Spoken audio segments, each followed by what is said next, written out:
वरचं बटन सोडलं आणि भरला पहिला ग्लास. तेल लावत गेली नोकरी, खड्ड्यात गेला बॉस.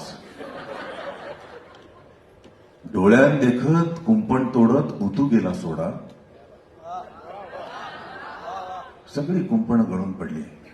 डोळ्यात देखत कुंपण तोडत उतू गेला सोडा. लगाम सोडून धावत सुटला सैरावैरा घोडा.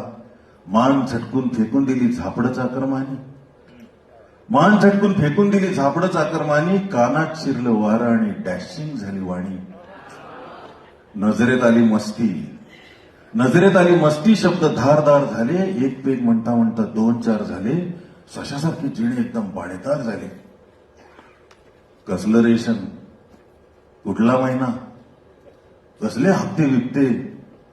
कॉन्फिडन्स वाढत चाललं त्याचं. कसलं रेशन, कुठला महिना, कसले हप्ते बिप्ते. मॅडच आहे बायको छायला काही बोलत असते.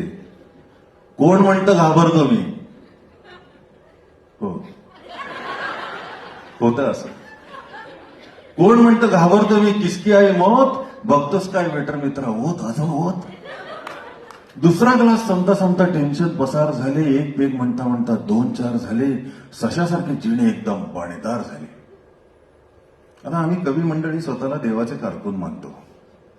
ज्या दिवशी ज्याच्या जाणीवा तीव्र त्याच्या झोळीत कविता पडते. आणि आज समजा गुरु ठाकूर टेरेसवरच उभा आहे तर त्याचा एंटीपी जास्त होऊन जाईल. गुरुला भेटतो. किशोर कदम तर समुद्रावरच असतो.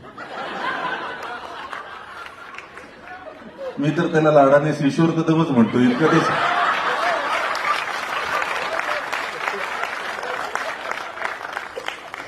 तर ही माझ्याकडे आली.